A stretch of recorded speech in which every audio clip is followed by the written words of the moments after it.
At so ayan, hi guys! Welcome back sa channel natin at eto ay pag-usapan nga natin itong theory na nagsasabi na baka etong si Shamrock yung plinant o inilagay ni Monkey the Dragon doon sa mga Celestial Dragon para mag-espiya. So paano nga ba mangyayari yan? Pero ayan, ay bago nga tayo magsimula ay kung bago ka pa lang din sa channel natin ay huwag mo kalimutan mag-subscribe at pakipindot na rin ayan si notification bell para ma-update ka every time na meron tayong bagong upload. So yun naman po at ulit, ay huwag na nga natin patagalin pa. Simulan na natin yan. At para sagutin itong bagay na to kung paano nga ba nangyari na itong si Shamrock yung naging espiya ng Revolutionary Army ay balikan natin itong panel na to na nakita nga natin sa nakalipas na chapter. At dito ay nakita nga natin na si Monkey the Dragon natagpuan itong nani ni Shamrock at saka ni Shanks dyan sa Megad Valley na sugatan at duguan. At dito ay sinabi nga ng nanay ng dalawang bata kay Monkey the Dragon na kung maaari ay ialis niya sa isla na to itong dalawang bata at huwag niyang hahayaan na mapunta to sa iba. So dito ay ina-assume natin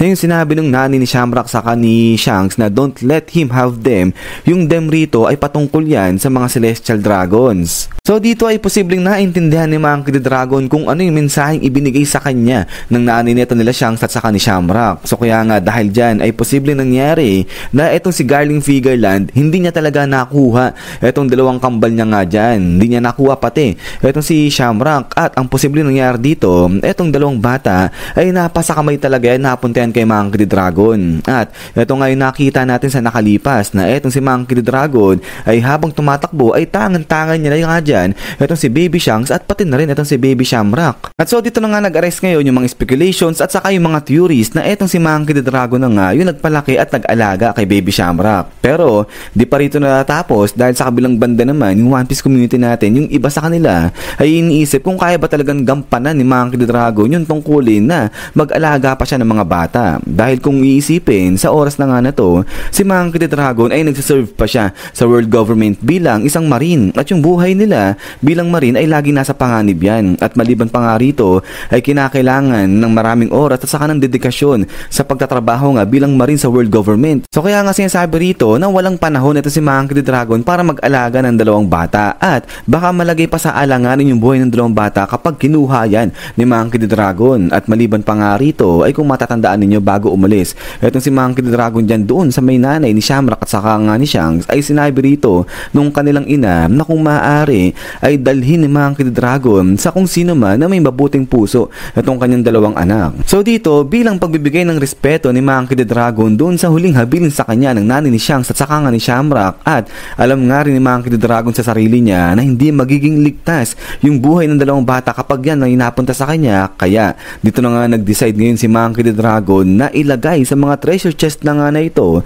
yung dalawang baby, si Baby Shanks at saka nga si Baby Shamrock. Pero ganun pa man rin ay hindi naging ganun kadali ang lahat para kay Monkey the Dragon. Hindi siya kaagad-agad nakapunta kung nasaan itong mga treasure chest na nga na ito at nailagay dyan basta-basta si Shanks at saka si Shamrock. Dahil na nga rin yan sa kaguluhan na nagaganap dito sa Megad Valley. So posible at maaari na etong si Monkey the Dragon ay kinakalaban niya pa rin yung mga pirata na dumarating dyan sa Megad Valley at pati na rin yung sa pagkalaban niya sa mga Celestial Dragon habang pinaprotektahan at binabantay-bantayan si Shanks at saka nga si Baby Shamrock. At maliban pa nga dyan ay makikita nga rin natin dyan yung pagdating sa eksena ng grupo nito ni Roger, ni Rax at saka nga pati yung grupo ni Garp. So kaya nga dito makikita natin sa Megad Valley ay talagang gulo-gulo yung nangyari nga dyan. At eto yung marahil na pwede naging dahilan kaya naman etong dalawang bata na nga na to ay hindi nailagay kaagad ni Dragon doon sa may treasure chest. At posible nga nito na isa lang sa dalawang baby na nga na to yung nailagay niya sa treasure chest. So kasi nga gulo-gulo na nga din sa Megad Valley. At ang nangyari ay etong si Goldie Roger, siya lang yung nailagay successfully ni Monkey the Dragon sa isa sa mga treasure chest. At ang nangyari nga dito ay pagkatapos ng gera dyan sa Megad Valley ay natagpuan na nga nila Goldie Roger kasama itong kanyang mga grupo, etong si Shanks na nandiyan na sa may treasure chest. Habang sa kabilang banda naman ay etong si Baby Shamrock ay hindi nga nailagay ni Monkey the Dragon sa isa sa mga treasure chest na siyang naging dahilan para mag-decide si Monkey the Dragon na kunin na ng tuluyan etong si Baby Shamrock at alagaan at palakihin yan. At then ay fast forward ay dito na nga ngayon sinimulang buuin ni Monkey the Dragon yung kanyang grupo na Revolutionary Army habang inaalagaan at pinapalaki ay ang si Baby Shamrock. Pero ganun pa man rin ay dito na nga napagtantungay ni Monkey D. Dragon na bagamat siya yung nag-alaga at nagpalaki kay Baby Shamrock, pero wala pa rin sa kanyang mga kamay o wala siyang karapatan para diktahan si Shamrock kung ano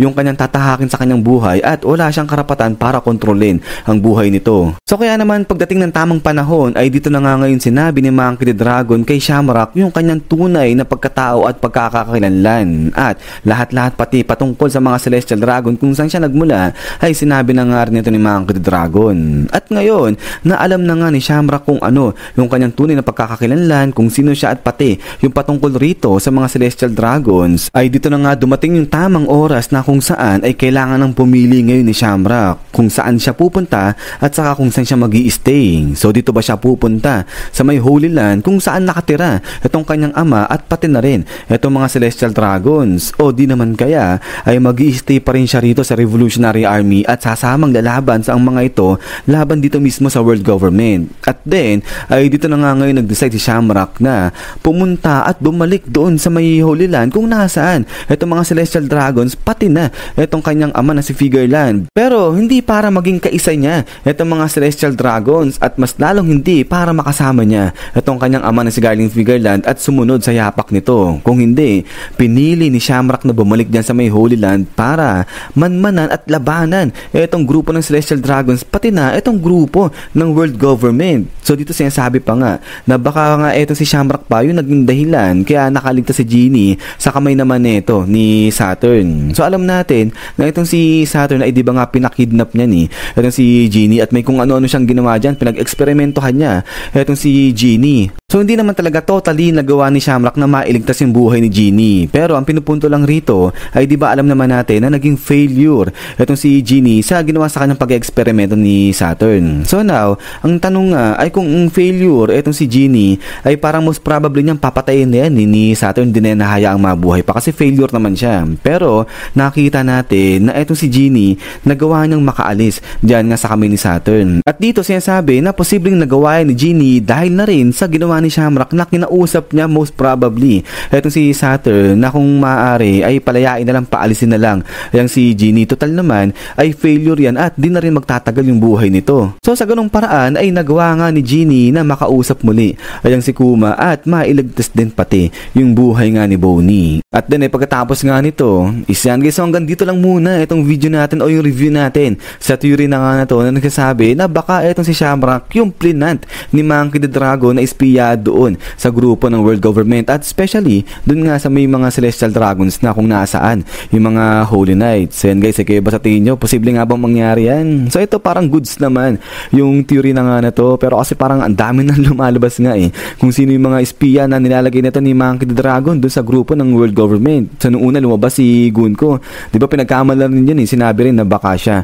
yung espiya nga nito ng Revolutionary Army. Tapos ito naman, nung makita natin na niligtas ni Dragon itong si Baby Shamrock, ay sinasabi naman ngayon na si Shamrock yung espiya ng Revolutionary Army. Pero ayan, iiwan ko na nga sa inyo guys yung decision patungkol sa theory na nga na to. At ayan ulit maraming salamat sa walang saan pagsuporta at panonood dito sa channel natin. So lagi mag-ingat at huwag niyo pala kalimutan mag-iwan ng like. Sino naman, so lagi mag-ingat. God bless nila at kita-kits tayo ulit.